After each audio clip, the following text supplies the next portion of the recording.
स्वागत है आपके अपनी YouTube channel Sandeep physics classes में। तो चलिए आज की क्लास में हम लोग पढ़ेंगे कुछ महत्वपूर्ण संस्थापक, जैसे कुछ समाज के महत्वपूर्ण संस्थापक, उसके बारे में कुछ इंपॉर्टेंस पॉइंट्स। एग्जाम में जो क्वेश्चन बार बार लगातार रिपीट हो रहे हैं उसके जितने भी सारे क्वेश्चन है, जितने भी सारे पॉइंट्स है उससे रिलेटेड, वो सारे को कवर करेंगे। ये वीडियो आपके आने वाले एग्जाम के लिए बहुत इंपॉर्टेंट है हमें, क्योंकि इसमें महत्वपूर्ण क्वेश्चन ही ऐड किए गए हैं। एक वीडियो में हम लोग सारे महत्वपूर्ण क्वेश्चन को, जो संस्थापक, समाज से संस्थापक जितने भी सारे महत्वपूर्ण क्वेश्चन पूछे जाते हैं, कवर करेंगे। तो चलिए क्लास स्टार्ट करते हैं। आज की क्लास देखिए, आज की क्लास का सबसे पहला क्वेश्चन हमारा है कि सबसे पहला क्वेश्चन है आर्य समाज। आर्य समाज, आर्य समाज के संस्थापक कौन है? आर्य समाज, देखिए ध्यान से, ये हमारा जो है समाज, आर्य समाज। आर्य समाज के संस्थापक कौन? तो आर्य समाज के संस्थापक हैं स्वामी दयानंद सरस्वती। आर्य समाज के संस्थापक कौन है? स्वामी दयानंद सरस्वती। आर्य समाज के संस्थापक हमारे जो है वह स्वामी दयानंद सरस्वती। इसे ट्रिक से याद करना होगा तो आप इस तरह से याद कर सकते हैं कि आर्य समाज, देखिए आर्य से यहाँ से निकल रहा है आय, आर्य से क्या निकल रहा है? आय, आर्य से आय। उसके बाद जो आपका निकल रहा है वो क्या निकल रहा है? ध्यान दीजिएगा, आर्य से क्या निकला? आय, आर्य से निकला आय। उसके बाद आपका जो निकल रहा है वो दया। दया, दया कहने का मतलब जब आपके पास आय होगी, जब आपके पास आय होगी तो दया आएगा। दया आएगा कहने का मतलब जब आपके पास आय होगी तो दूसरों की मदद करनी चाहिए, तो वहाँ से निकल गया है दया। तो बोल सकते हैं आर्य समाज के संस्थापक कौन है? स्वामी दयानंद सरस्वती। ठीक है, अब आर्य समाज से रिलेटेड कुछ पॉइंट्स को देख लेते हैं। आर्य समाज से रिलेटेड कुछ पॉइंट्स को देख लेते हैं। तो आर्य समाज से रिलेटेड सबसे पहला पॉइंट क्या हो जाएगा वो ध्यान दीजिएगा। देखिए ध्यान से, आर्य समाज से रिलेटेड कुछ इंपॉर्टेंस पॉइंट्स देख लेते हैं। अब देखिए आर्य समाज से रिलेटेड कुछ इंपॉर्टेंस पॉइंट, या धार्मिक, या धार्मिक और मूर्ति पूजा के विरुद्ध है। ये जो आर्य समाज है वो धार्मिक और मूर्ति पूजा के विरुद्ध है। कहने का मतलब इस समाज में, इस समाज से, इस समाज के जितने भी लोग थे या इस समाज के थ्रू धार्मिक और मूर्ति पूजा, यानी धर्म का जितना भी काम हुआ करता था और मूर्ति पूजा, ये सब का विरोध करता था कौन? आर्य समाज के जितने सारे लोग हैं। चलिए अब हम लोग पढ़ेंगे दयानंद सरस्वती के बारे में कुछ इंपॉर्टेंट पॉइंट। तो सबसे पहला है, इन्होंने बताया था वेदों की ओर लौटो का नारा दिया था। सबसे पहले क्या दिया था इसने? वेदों की ओर लौटो। क्या दिया था इसने? वेदों की ओर, इन्होंने दिया था वेदों की ओर लौटो का नारा। क्या दिया था? वेदों की ओर लौटो का नारा। वेदों की ओर लौटो का नारा किसने दिया था? स्वामी दयानंद सरस्वती ने दिया था, वेदों की ओर लौटो। तो वेदों की ओर लौटो का नारा सबसे पहले किसने दिया था? तो स्वामी दयानंद सरस्वती। उसके बाद देखो एक और बात बोले थे, वो बात इस प्रकार है कि वेदों में संपूर्ण सच्चाई निहित है। यानी उन्होंने बताया था कि वेदों में क्या है? संपूर्ण सच्चाई निहित है। वेदों में ही संपूर्ण सच्चाई निहित है। क्या है?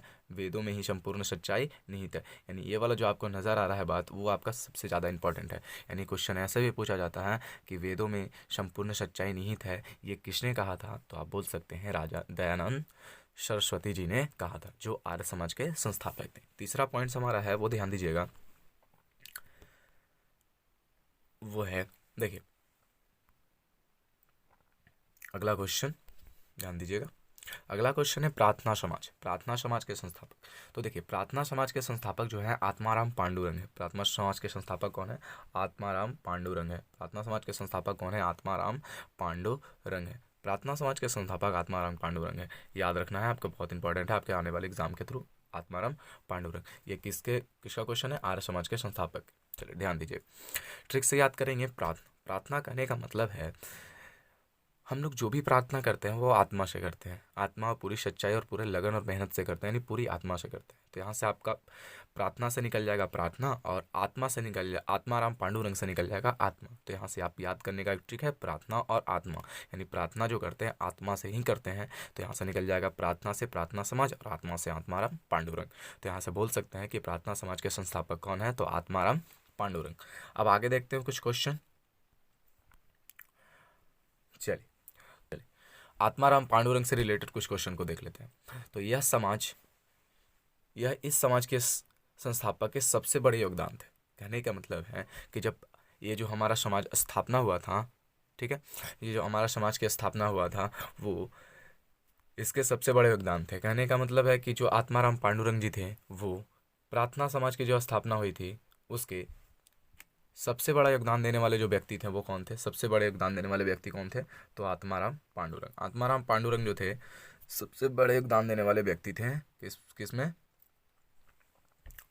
हमारे प्रार्थना समाज में। और जो अगला क्वेश्चन हमारा वो देखिएगा ध्यान से, सत्य शोधक समाज क्या है? सत्य शोधक समाज। तो सत्य शोधक समाज में क्या है क्वेश्चन, ध्यान दीजिएगा।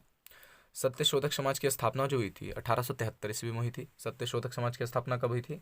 1873 ईस्वी में हुई थी। सत्य शोधक समाज की स्थापना हुई थी 1873 में। सत्य शोधक समाज की स्थापना कब हुई थी?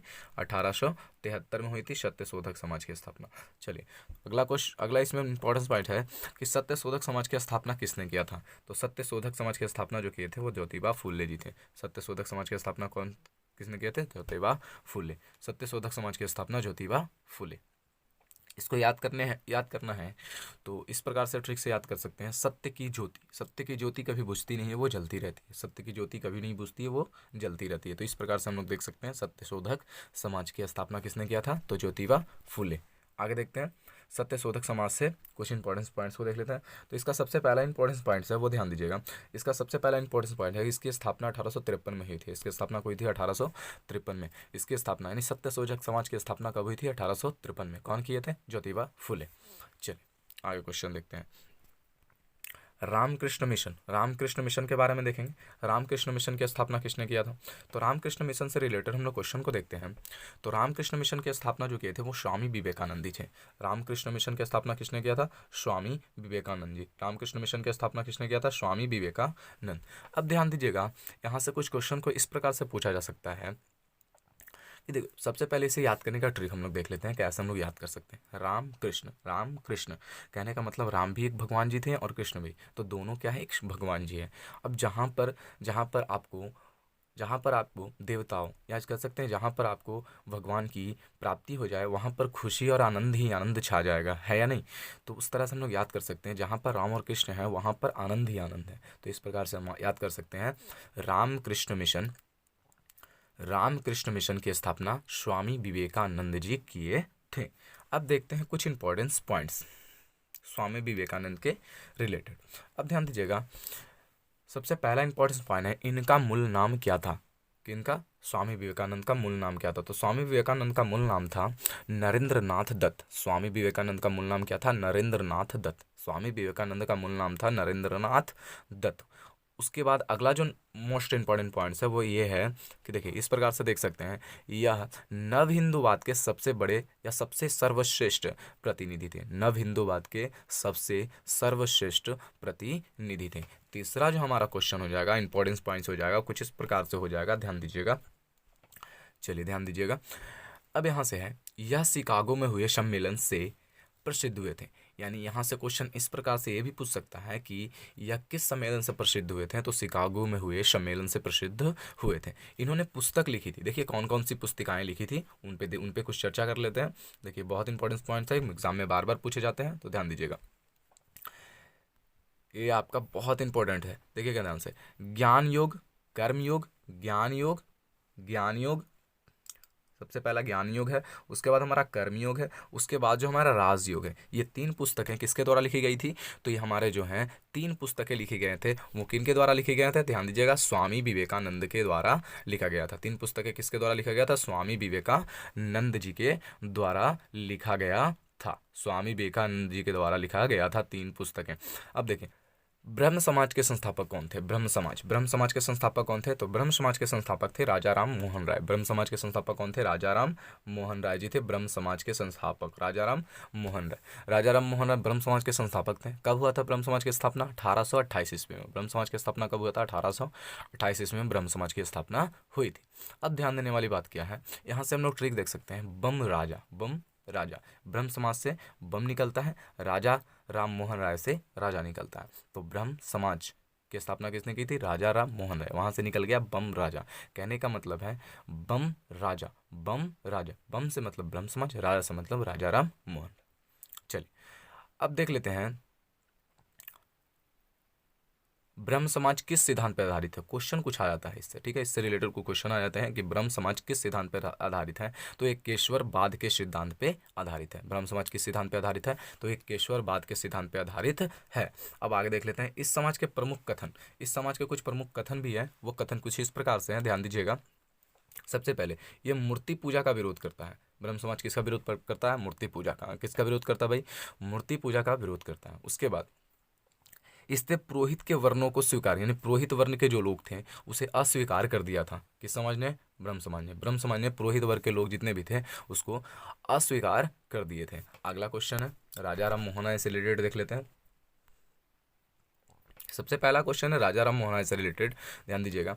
इसे आधुनिक भारत का जनक भी कहा जाता है, यानी कि इसे आधुनिक भारत का हम लोग जनक भी कह सकते हैं। इसे आधुनिक भारत का क्या कह सकते हैं? जनक भी कह सकते हैं। उसके बाद दूसरा क्वेश्चन, दूसरा हमारा पॉइंट्स हो जाएगा कुछ इस प्रकार से। भारतीय पूर्ण जागरण आंदोलन के पिता भी राजा राम मोहन राय को कहा जा सकता है। भारतीय पूर्ण जागरण आंदोलन के पिता किसे कहा जा सकता है?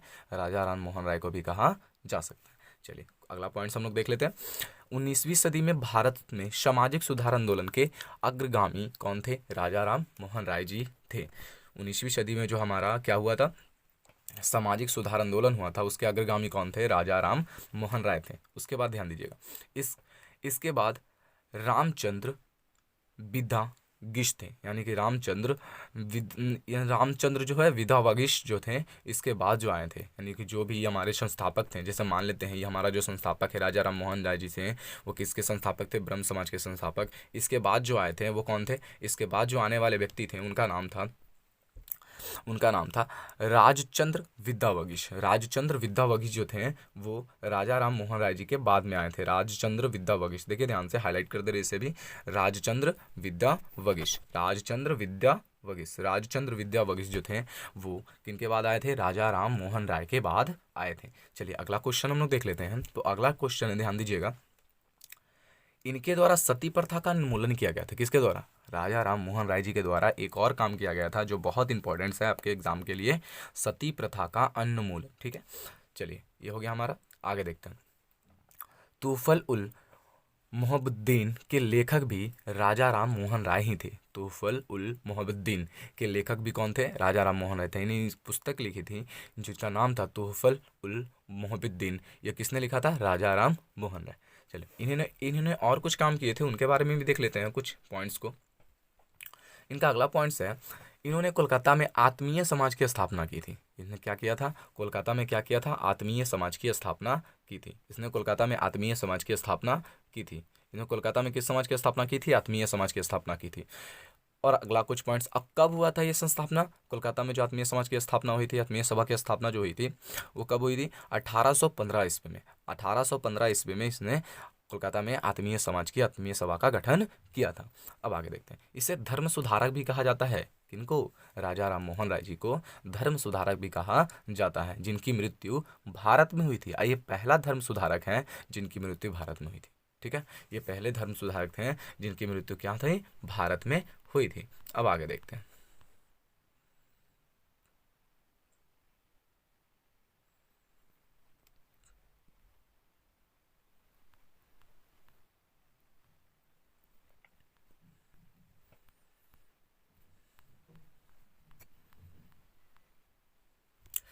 तो